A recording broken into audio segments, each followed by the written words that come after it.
If I wanted to start a YouTube channel in 2026, I do things so much more differently as a filmmaker, business owner, and content creator.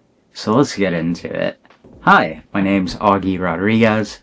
I am the founder and CEO of AR Film Chicago, a video business. I'm also a nonprofit leader for BQuack Chicago, their board president.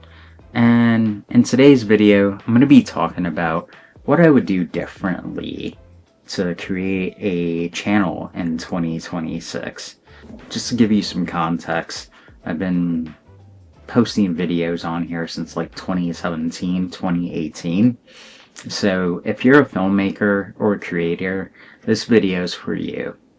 The first thing I would do if I were to start a YouTube channel in 2026 is find a clear niche. So I'll give you a couple examples of a niche just from my own. So how to run a video business for content creators or filmmaking for content creators. This really helps the algorithm figure out what type of audience it should direct your videos to. And then also the audience itself has a clarity and knows what they're going to get from your content. Using repeatable formats. So for example, how-to videos, tutorials, behind the scenes. Just to give you a couple examples, it builds a rhythm and you're able to have your audience come back for more. So have like 2 to 3 different ones. So when it comes to the posting schedule, definitely consider weekly. Consistency always beats perfection. And I always love to batch create, so usually I'm shooting anywhere from 3 to 6 videos. So for example, if you're like a 9-to-5er and all you have is your weekends, go ahead, shoot 3 to 6 videos over the weekend, block out like 4 hours of your Saturday or Sunday, and just do that. It'll help you get your momentum going. And also it's kind of like a workout. So the more videos you do, the more that you post, it'll show that your audience that you're active on the platform. So that's something that I would have done differently, and something honestly I'm struggling a bit with, but I'm hoping to improve much more in 2026. Shorts.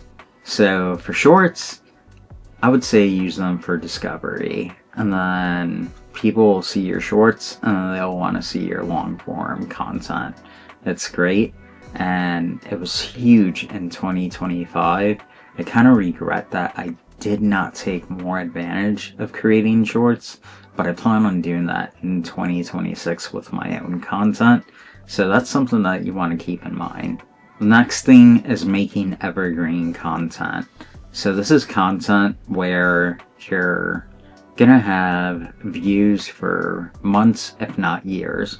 So for example, in my niche, I would be creating content, how I charge clients, which I plan on doing in the future, Canon R7 settings, those type of things where they're gonna have consistent views over time, and that's gonna bring in more views eventually. Hi y'all, Editor Augie here. I realized that I forgot one more tip while shooting this, and that tip is to create a channel trailer. So with the channel trailer can let viewers know what they could expect from your channel. So getting into the details of your niche briefly, I recommend it to be anywhere from 60 to 90 seconds with a call to action at the end to subscribe to your channel. I haven't had this yet on my channel, but we'll be dropping that at the beginning of 2026. At the time of this recording, I do have one for BQuack Chicago, the other YouTube channel I oversee at the moment. But yeah, I thought I would let you know about this little tip. So let's get back to the rest of the video. So when it comes to thumbnails, I would have totally taken that so much more seriously than I did in the past. I would create 5 to 10 different titles for the video and then shoot thumbnail photos for the video.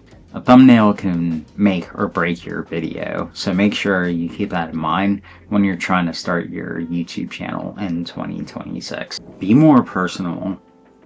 People will watch you for you, hence YouTube. You know, authenticity is key. For me, I would talk about my struggles as a business owner, content creator, even some personal things where I was able to restore my smile, but it led me into the hospital. I'm not going to delve into that, but I'm going to talk more about it in another video, so definitely make sure to subscribe. When it comes to monetization, I would have started that so much earlier. I started a Patreon this year, so if you like what you've been watching, definitely consider joining that. I do so much cool content and behind the scenes type of stuff and post YouTube channels beforehand. Link is in the description below and first pinned comment. But yeah, whether it's that, you know, if you have a LUT, if you're a filmmaker, or you have a digital asset, or an online course, those are all things that you could definitely put in the pinned comment and in your description as well. Workflow is key. So pretty much what I would do is batch shoot everything. What that means is recording all your intros, making sure you get your long form and short form content at the same time, making templates within your post-production. All this is key to help you be a bit more efficient with the editing. And the last thing that I want to mention is collaborating with other content creators in your niche. You never know who you're going to meet in your city that is in the same niche, so collaborating with them and on their channels is a huge opportunity for you, and you could get other viewers that you would not expect. I hope all these tips helped you out. They definitely helped me out when I was starting my channel, and if you plan on starting one in 2026, I know these were key performance indicators that definitely helped me out and trying to grow my channel, as I'm still doing that right now. Thanks so much for watching. Drop a comment if I missed a tip that you find beneficial that I forgot to mention. Like this, it helps the algorithm, and subscribe. It really helps grow the channel. And if you really want to support me, consider joining my Patreon. I upload stuff sometimes I won't necessarily post on YouTube, and YouTube videos before they drop. I really appreciate that financial support too, and it helps create better quality videos like the one you're watching now. Again, thank you so much for watching, and I'll see you in the next one. Peace out.